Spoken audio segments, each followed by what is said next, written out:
como parte de las negociaciones, también debemos recordar, está el primer ministro del que era el gobierno de Bashar al-Assad, porque hay, digamos, ha habido una cierta serie de concesiones en las etapas finales del colapso del ejército sirio y de la República Siria. Y bueno, pues ahora estamos, por un lado, viendo cómo se está produciendo la gestión de la implementación de un nuevo gobierno, ver quién lo conforma, cómo se va hasta qué medida va a poder controlar el país. Al mismo tiempo, también hablamos, es importante, de la incursión israelí en la región de Quneitra, en el sur, y de los combates que continúan en el norte, en las regiones controladas por el SDF, entre el SNA, el Ejército Nacional Sirio apoyado por Turquía, y las SDF, especialmente su componente kurdo. Hay muchas cosas que tratar, vamos poco a poco, pero antes de nada cedo la palabra al compañero Pablo. Hola Pablo, ¿qué tal estás? Buenas noches a todos y todas, ¿qué tal? Bien, nada, poca cosa de comentar lo tuyo. O sea, puedo añadir información, que bueno, que aparte de eso, pues tenemos como novedad, o bueno, novedad no, los bombardeos israelíes que están ocurriendo en Siria, ¿no? Que esto a lo mejor lo quiero comentar nuestro compañero Ángel más adelante, pero bueno, parece que el objetivo de estos bombardeos es destruir lo máximo posible la infraestructura militar siria, tanto aviación como incluso defensas antiaéreas, depósitos de munición, etcétera. Se entiende que con el objetivo de no dejar nada a las próximas Fuerzas Armadas, milicias, grupos armados, lo que sea, que quede en esta Siria post-Assad, ¿no? Pues ya llevamos muchos bombardeos, tanto en la zona de Latakia como en la zona del sur, de Dara, Damasco, quiere decir que muchísimos bombardeos israelíes. Y más allá de eso, pues de momento no tenemos mayores novedades, más allá del hecho, por ejemplo, en internacional, de que varios países europeos están quitando el estatus de refugiado bueno, los refugiados sirios de sus países, por ejemplo, Austria, Alemania, etcétera. Francia también se lo está pensando, se entiende que estos refugiados sirios retornen, ¿no? Al país.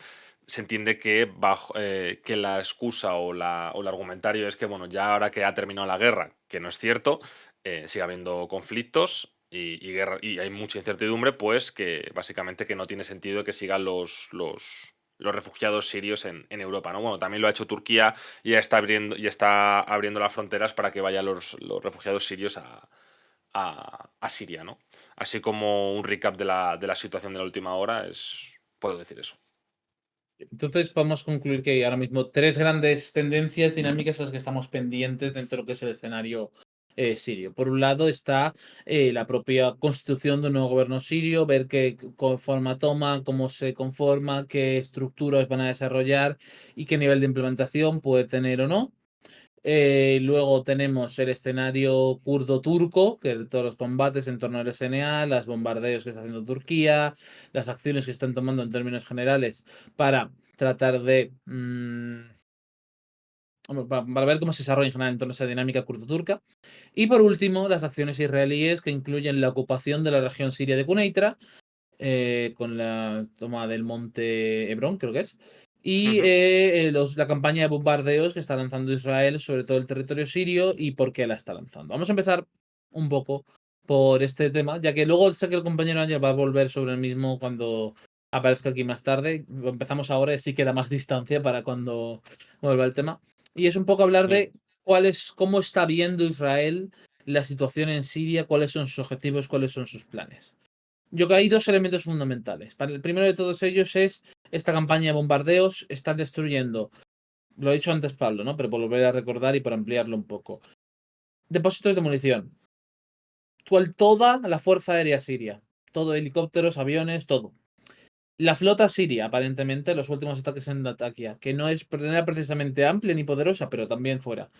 Los arsenales de misiles balísticos que tenía el ejército árabe sirio, que eran no muy modernos, pero sí significativos hasta cierto punto. Toda una serie de laboratorios de investigación relacionados con el ámbito militar y las defensas antiaéreas dentro del país. Todo esto básicamente implica que Israel está desarmando Siria por la fuerza, por así decirlo, para evitar que, independientemente de cuál sea el resultado de cómo evoluciona la situación dentro del país, no pueda establecerse una fuerza que verdaderamente amenace a Israel, más allá de lo que podría ser, por ejemplo, la amenaza de Hezbollah. Vaya, es nada más grave que Hezbollah. Entonces, por esto están llevando a cabo esta campaña de bombardeos y preparándose para cualquier otro tipo de escenario, permitiendo que la Fuerza Aérea Israelí tenga la capacidad de imponerse ante cualquier otro tipo de enemigo o fuerza hostil que pudiera aparecer dentro de Siria en el futuro. Y por otro lado, tenemos la situación en Quneitra, que, breve recordatorio de todo esto, los israelíes, saben, esto estaba en guerra con Siria, llegaron a un acuerdo de retirada por parte de Israel y Siria en 1974. El compañero Ángel, como digo, luego comentará esto más en detalle. E Israel ha declarado ese acuerdo de 1964 roto, ha avanzado a ocupar lo que se llama la línea púrpura de la ONU y ha ocupado el resto del espacio que, que llegó a ocupar anteriormente durante la guerra de Yom Kippur. Entonces, bueno, los israelíes han dicho que esta ocupación es temporal en principio, pero que durará todo lo que tenga que durar. Y hay rumores, hay comentarios, hay indicios quizá de que también podría expandirse a otros territorios cercanos de Siria para incrementar hasta cierto punto lo que llaman ellos la zona de amortiguamiento más allá del territorio israelí. Considerando el territorio de los Altos del Golán ocupados como territorio ya israelí completamente integrado, completamente legitimizado por ese reconocimiento de Estados Unidos y que digamos que en esa posición de total israelización, podremos decir, ¿no? Pues ahora se crea otra nueva zona de amortiguamiento más allá que seguramente vaya a perpetuarse en el tiempo, pues tal y como hemos visto en otros casos. Todo, por supuesto, dependerá de cuál sea exactamente la evolución dentro de lo que es la propia Siria, pero esto parece ser la planificación israelí. Bueno, ¿qué quieres? ¿Alguna cosa comentar sobre esto, Pablo? Que antes de pasar a otros temas. Nada, que bueno, que Israel, como ya creo que lo hemos comentado en, bueno, en varias ocasiones, al final lo que está haciendo es aprovechar el momento, la inestabilidad, la inestabilidad dentro de Siria, el vacío de poder, para pues implementar su agenda, ¿no? De atacar o intentar, digamos, atacar los posibles futuros activos militares que pueda tener el ejército ruso, perdón, el ruso no, sirio. Y bueno, que es aparte de ello, evidentemente está haciendo aprovecha también para ocupar más territorio sirio, que eso bueno, lo comentará también Ángel. Y bueno, la verdad es que el escenario, por una parte, de Siria le abre, como dice Netanyahu, una oportunidad a Israel, como hemos explicado antes, por la destrucción de este material militar sirio y luego la ocupación. Pero también es un riesgo, ¿no? Tener un nuevo foco de inestabilidad en el país y sobre todo que pueda haber la posibilidad de que se establezca un gobierno de corriente islamista o islamista radical que pueda, digamos, seguir siendo un enemigo de Israel, ¿no? Porque al final se entiende que todas estas milicias, grupos armados, evidentemente al Golán y los suyos, HTS, son anti-israelíes. A lo mejor no en el corto plazo se van a plantear ningún enfrentamiento, pero quizás en el medio o largo plazo pueda haber problemas entre ambos países, ¿no? ¿Dónde están las dos cuestiones? Aunque de momento yo diría que Israel es un ganador en este conflicto porque ha conseguido o bueno, no ha conseguido, pero digamos que Siria ha dejado de ser una ruta de tránsito desde de Teherán a Hezbollah, ¿no? Que la milicia libanesa queda más aislada dentro del eje de la resistencia, aunque sí que es verdad que lo que estamos viendo en lo que está saliendo información en las últimas horas, últimos días, la Siria de Bashar al-Assad se estaba distanciando desde hace tiempo del eje de la resistencia y de Irán, ¿no? Y por tanto, a lo mejor esa es una de las razones por la que quizás Teherán y el eje de resistencia haya digamos, estado más, digamos, no ha hecho tantos esfuerzos para mantener al régimen de Bashar al-Assad en esta ofensiva rebelde, ¿no? Por tanto, a lo mejor no es una pérdida tan grande para Irán, pero bueno, en principio al corto plazo, que se haya conseguido, digamos, aislar más a Hezbollah es una buena noticia para Israel. Efectivamente, pues Pues esto nos metamos un poco, ¿no?, de esa dinámica también de que es una de las grandes preguntas que se está diciendo ahora mismo en torno a Siria, ¿no? ¿Quiénes son los grandes ganadores? ¿Quiénes son los grandes perdedores? Hablamos siempre de cómo Turquía quizás se presenta como el mayor ganador, Israel como el segundo ganador, Rusia como un potencial perdedor y Irán como el mayor perdedor, digamos que sería es la dinámica tradicional. Y aparte añadimos en un cierto corretaje adicional Emiratos Árabes Unidos como otro de los perdedores por ese esfuerzo diplomático, político y económico que había hecho para relanzar a Siria dentro de lo que es la sociedad internacional, dentro de lo que es el mundo árabe, y normalizar relaciones y traer, por así decirlo, de nuevo al Assad a la mesa.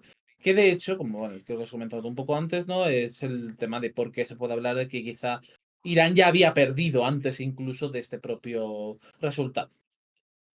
Ujú. Bueno, yo no sé si esperemos expandir un poco más sobre algo más de esto, pero bueno, yo creo que para hablar de Turquía lo mejor que podemos hacer es hablar de la situación en el noreste de Siria, donde continúan los combates en la zona de Manbij, donde Turquía continúa bombardeando a las fuerzas democráticas sirias y en términos generales, eh, pues digamos que tenemos toda esa gran dinámica, tanto interna como externa, que va a ser determinante a la hora de plantear qué futuro se va a establecer en Siria. ¿Por qué esto es tan relevante? Bueno, siempre habíamos dicho hasta ahora que Siria era unos conflictos más complicados porque se combinaban las dinámicas internas con tres grandes dinámicas externas. Israel-Irán, que digamos que ya ha quedado dirimida con la derrota iraní. Mm. Estados Unidos-Rusia, todavía está un tanto en el aire, en mi opinión, iremos viendo qué pasa exactamente. Y Turquía-Kurdos. Y precisamente es esta otra cuestión, Turquía-Kurdos, la que es más relevante ahora mismo para el futuro de Siria. Principalmente por lo siguiente. HTS, Hayat Tahrir al-Sham y el propio Al-Jolani han planteado que buscan una suerte de gobierno de unidad nacional, una suerte de, para legitimarse, tratar de unar a las distintas fuerzas, que digamos ahora mismo hay cuatro grandes, eh, cuatro grandes Acciones. grupos ahora mismo, sí, cuatro grandes facciones, que son, por un lado, Hayat Tahrir al-Sham y los suyos, el Ejército Nacional Sirio, apoyado por Turquía, los grupos rebeldes del Comando Sur del Ejército Libre Sirio, que son los representantes de Daraa, Subaida y Al-Tanf.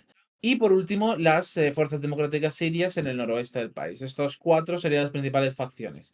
Y Hayat Tahrir al-Sham ahora mismo, para tratar de ganar esa legitimidad, para tratar de mejorar su posición, está buscando una suerte de gobierno de unidad que traiga a todos a la mesa. Mientras tanto, el Ejército Nacional Sirio continúa sus ataques sobre Manbij. Recordemos, territorio controlado por el Consejo Militar de Manbij, que estaba formado por las fuerzas mayormente kurdas de las SDF, y que, bueno, pues está ahora mismo en zona eh, digamos, es la principal zona de conflicto en el país. Aunque hoy ha habido rumores sobre un posible acuerdo de uno u otro tipo, es un poco. Está un poco en duda y una cierta niebla de guerra entre la situación en Manbij, pero por ahora es donde tenemos entendido continúan los combates. También, afectando a las SDF, está la dinámica de que esta rápida expansión de terreno que han tenido para ocupar territorios abandonados por el ejército árabe sirio entre la zona de Deir y el de Raqqa en general, por toda la zona sur del Éufrates, por toda la costa, digamos, occidental del Éufrates, pues que están produciéndose importantes protestas, importantes revueltas en varias de estas ciudades, especialmente en Deir ez-Zor y en Al-Taura, el sur de Raqqa, donde ha habido incluso enfrentamientos armados contra las SDF, porque básicamente la población, digamos, hay presencia de grupos pertenecientes a la oposición de Al-Assad y de población civil que rechaza el control de las SDF, el dominio de esa zona, consideran que es dominio kurdo sobre poblaciones árabes. Y esto, pues hay un antagonismo significativo de largo recorrido y que es parte del porqué de las dinámicas. Y entonces esto es una parte importante del, del conflicto que tenemos ahora mismo dentro de Siria. Y luego, pues eso, como decimos, tenemos a Turquía intensificando los bombardeos en las otras posiciones kurdas en el norte a lo largo de su frontera y pues previsiblemente en el futuro se lanzarán más operaciones aparte de la de Manbij para expulsar a los kurdos de la zona fronteriza con Turquía y a ver qué más ocurre en ese sentido.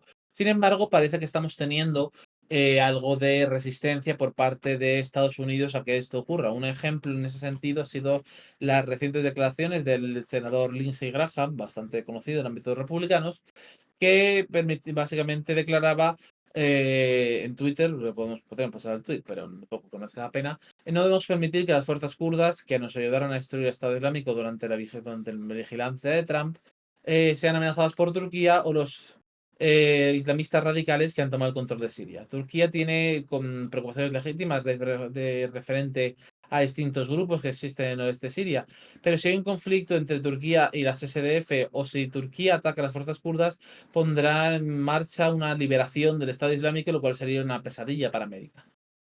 Un poco por esa digamos, línea de pensamiento, Graham dice Turquía merece tener una zona desmilitarizada en su frontera que proteja los intereses kurdos, pero si lo hace por la fuerza, tomando acción armada contra las fuerzas kurdas, pues pondrá en peligro los intereses de Estados Unidos y por lo tanto deberían considerarse poner sanciones para evitar que tome semejante operación.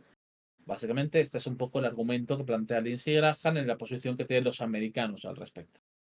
Aunque recordemos, en términos generales, se prevé, pues en base a los comentarios que ha hecho Trump, no lo ha declarado directamente, es importante esto, no lo ha declarado directamente, pero se prevé que Trump quiere terminar el proceso, digamos, que había empezado ya en 2019 de retirar a sus tropas de Siria, lo cual hubiera permitido dar paso a una intervención por parte de Turquía sin mayor problema, como ya ocurrió en 2019, cuando empezó este intento de retirada.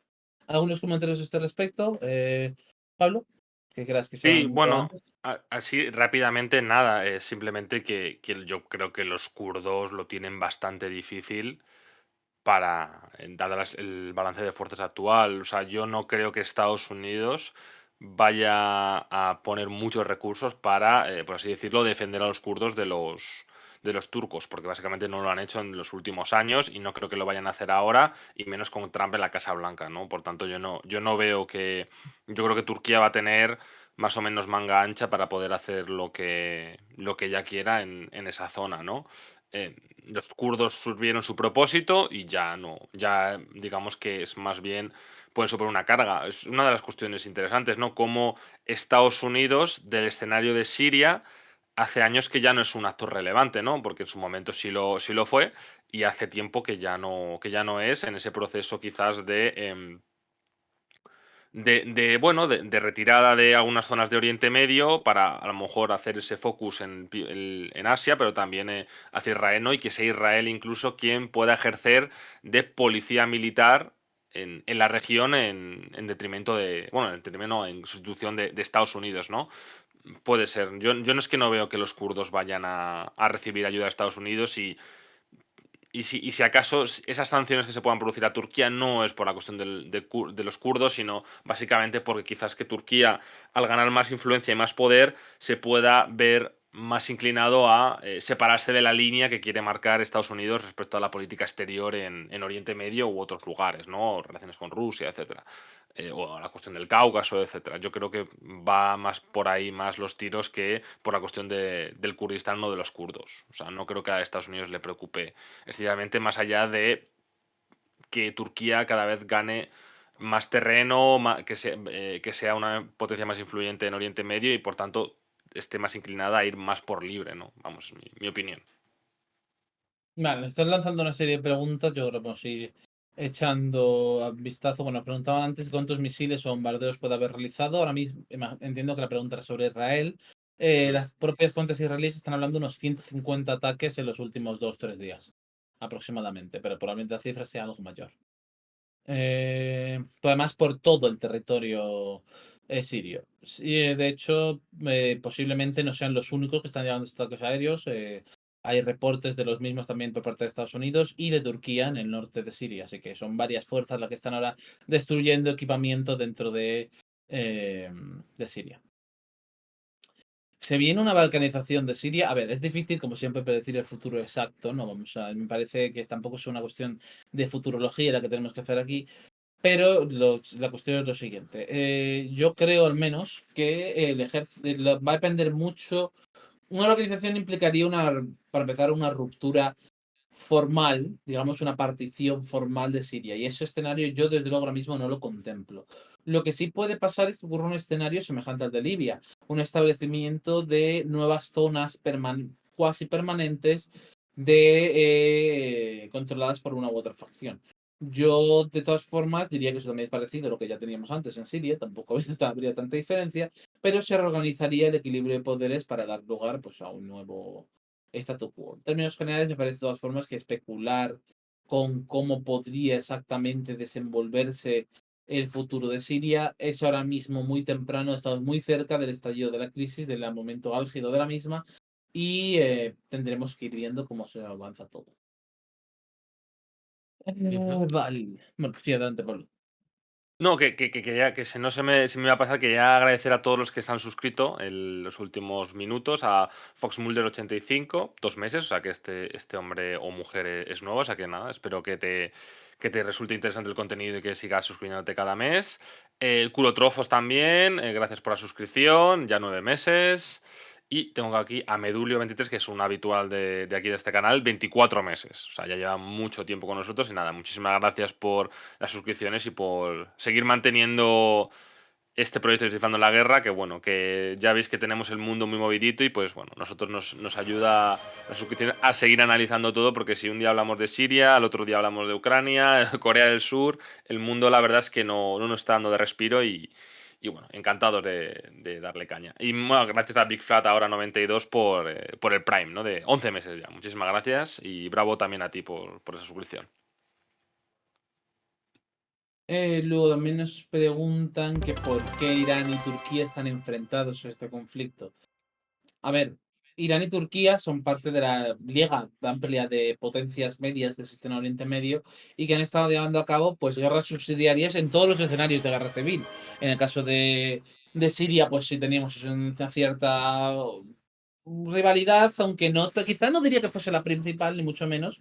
Como digo, hay el Irán-Israel, el Rusia, Estados Unidos y el Turquía-Kurdo serán más relevantes, pero sí hay una cierta rivalidad, pero también hay un cierto nivel de conversaciones. De hecho, solo hay que ver que cuando ha estallado esta crisis, inmediatamente después de Damasco, donde se ha ido el ministro de Exteriores iraní, fue a Turquía, porque con Turquía formaba en el formato de Astana.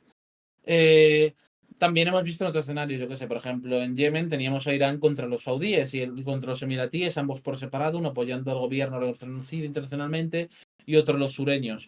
En Libia teníamos Emiratos y Egipto apoyando un lado, Turquía apoyando al otro. Había toda una serie de conflictos subsidiarios, choques prácticamente caso por caso entre todas las potencias regionales que aprovechando la desestabilización regional fruto de la primavera árabe, que a su vez ocurre o es favorecida por la desestabilización regional fruto de la caída de Irak tras la invasión estadounidense, pues hay básicamente hablamos mucho de que el poder aborrece el vacío y en consecuencia cada vez que se produce un cambio en el equilibrio del mismo, pues ha habido competición entre distintos actores regionales con capacidad para tomar este tipo de decisiones por tomar esos espacios.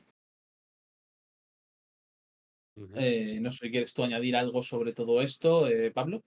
Nada, no, sí, lo que de hecho te iba a decir es, a ver si podemos dejar unos 20 minutillos, ahora que nos quedan 20 minutillos para terminar nuestro turno, y hablar un poco de Ucrania, para que lo tenemos, Sí, porque si no, no vamos a tener tiempo. Y por sí,